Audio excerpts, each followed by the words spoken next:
In today's video, I'm going to share something with you that I got wrong for the last 30 years so that you don't make the same mistake.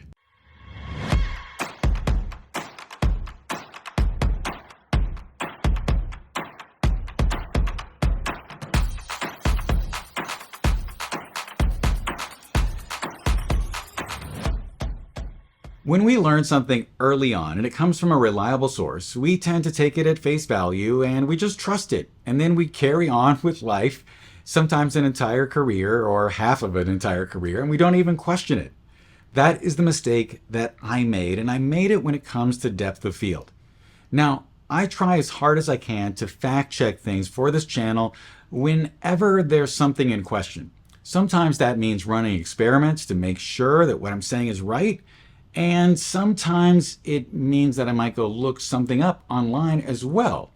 But I made a mistake, and I've discussed depth of field wrong on this channel before, and it's because I didn't really, I just had this confirmation bias because it was something I learned when I was a teenager, and I just thought for sure that the thing that I learned was true, and I never questioned it. But then I got called out in the comments, and I ended up learning it because of that process.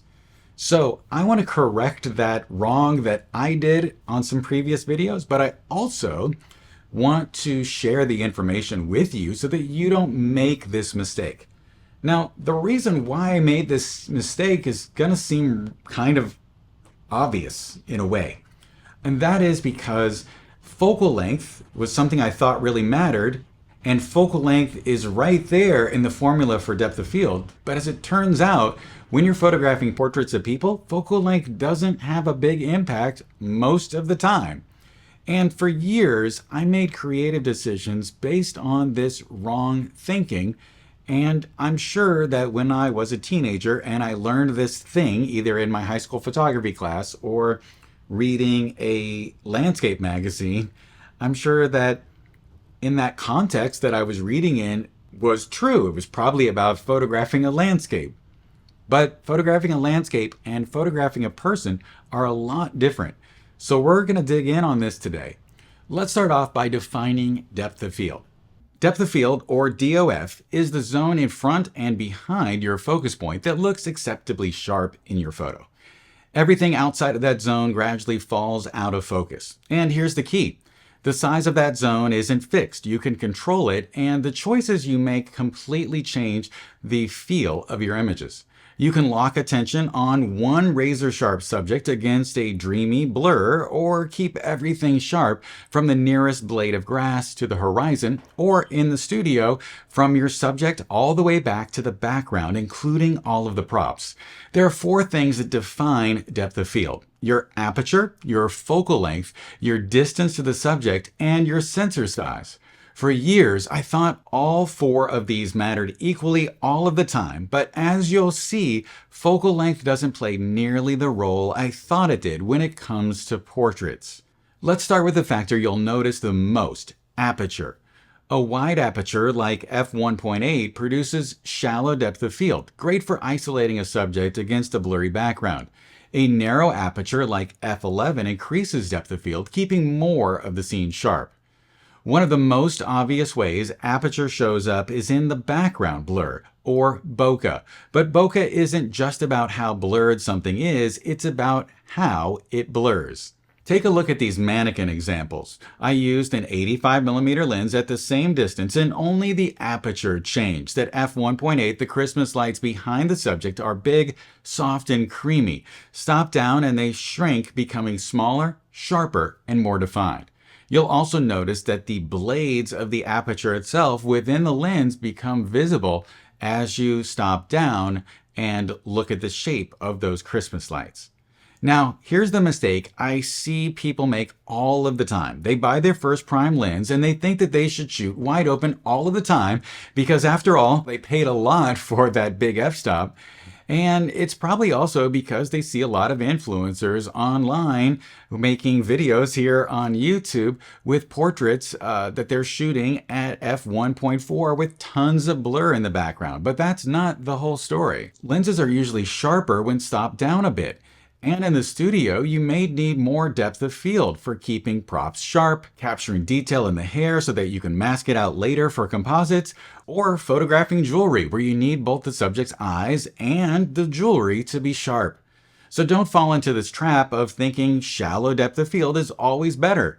Aperture is a tool. Sometimes wide open makes sense, like when you're shooting outdoors and you want to minimize the background, but when you're in the studio, stopping down will usually result in stronger images. If you're enjoying this video and it's shedding a little light on a part of photography that you've gotten wrong over the course of your career, then you might want to join the Professional Photographers of America and check out their Certified Professional Photographer program.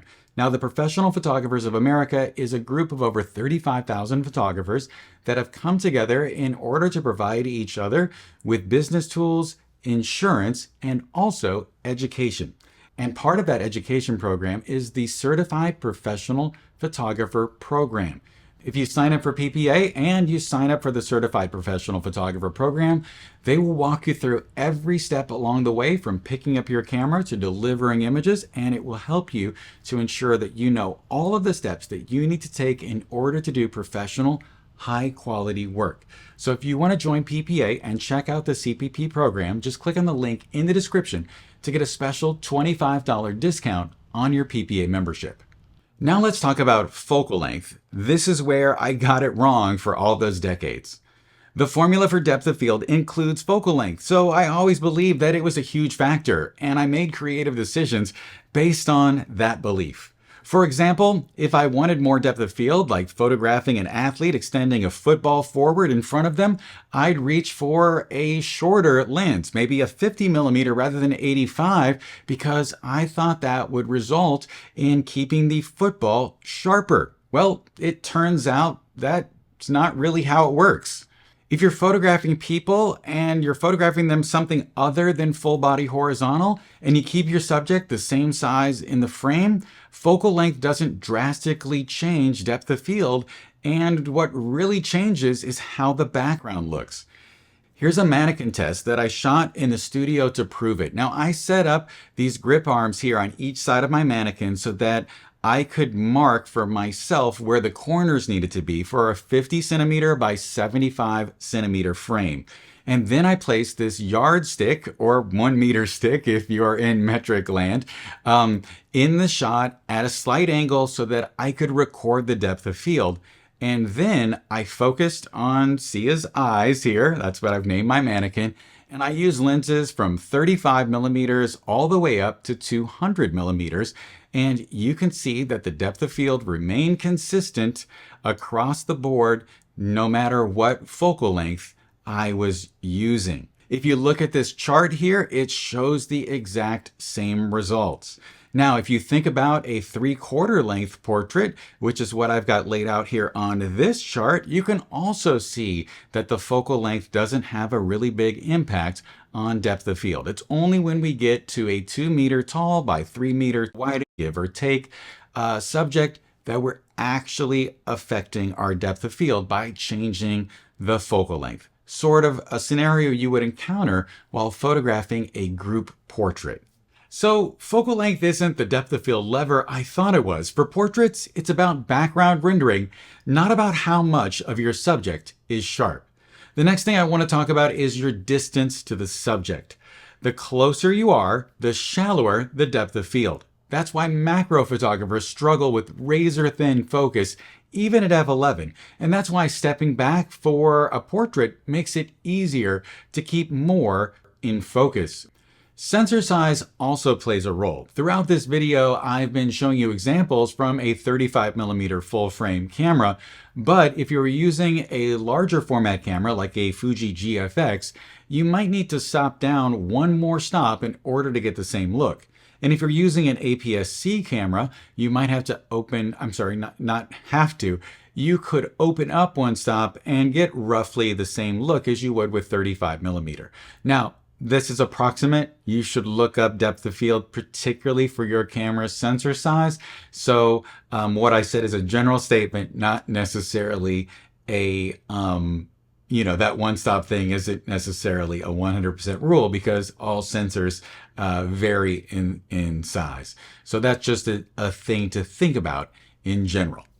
You may have heard the rule of thumb that 1/3 of your depth of field falls in front of your focus point and 2/3 falls behind it. That's sometimes true, but not always. At close distances like headshots or macro photography, it seems to be closer to 50-50. At mid distances, it does start to look more like 1/3 in the front and 2/3 behind. At long distances, most of the depth of field falls behind the focus point. So yes, it's a useful guideline, but don't rely on it blindly. Just go into it knowing that might be the relationship. If you're photographing a group portrait and let's say you have 4 rows of people, you might be able to focus on the second row and then stop down your lens, and that may result in the front row and the back row being in focus. There's another concept that is really useful to know as well, and that's the hyperfocal distance. Hyperfocal distance is simply the closest point you can focus while still keeping infinity sharp in your frame. For example, with a wide-angle lens at f8, the hyperfocal distance might be around 2 meters, which means if you focus there, everything from about 1 meter to infinity will look sharp. In the past, this was easy to figure out because most lenses had depth of field scales printed right on the barrel. You could just glance down, line up your aperture, and know instantly where to focus. But with modern autofocus lenses, we pretty much lost those scales. So now you're going to have to look at a, depth of field calculator online or perhaps an app in order to figure out the hyperfocal distance for your lens. There's also something that you want to watch out for, and that's called diffraction. Many photographers think if I want maximum depth of field, I'll just stop down to f22. Well, that isn't really the best idea. Yes, that does increase depth of field, but it also introduces diffraction. That's light bending around the aperture blades, and this ends up softening fine details across the whole frame. Now, that is really technical, but just know that the sweet spot for most lenses is usually around 5.6 to f8, maybe f11, and that's where you get a good balance between depth of field and maximum sharpness. But when you go beyond that, you start to lose a little sharpness. But if you are photographing a headshot and you're photographing jewelry at the same time, you might benefit from shooting at f16 in order to make sure that all of the jewelry is sharp, because if you have an image that is less sharp overall, but the subject matter is sharp, that's going to matter a lot more.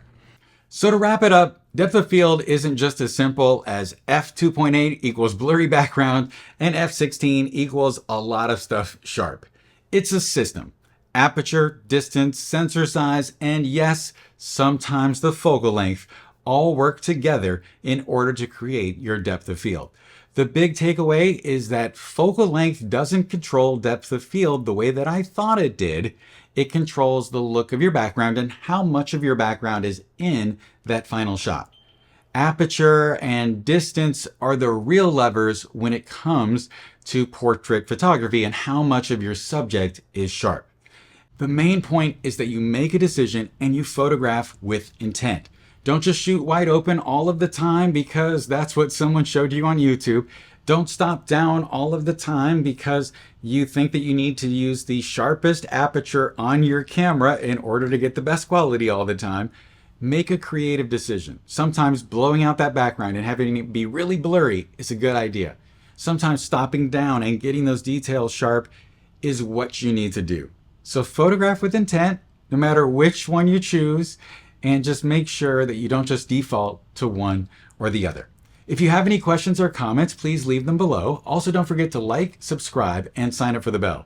And if you want to see how focal length really affects portraits, check out this video up here that I created where I photograph every lens from 35 millimeters to 135 millimeters during a headshot session. And don't forget to click on the link in the description in order to save $25 on your PPA membership. Thank you so much for watching. I hope that you have a wonderful day, and I'll talk to you soon.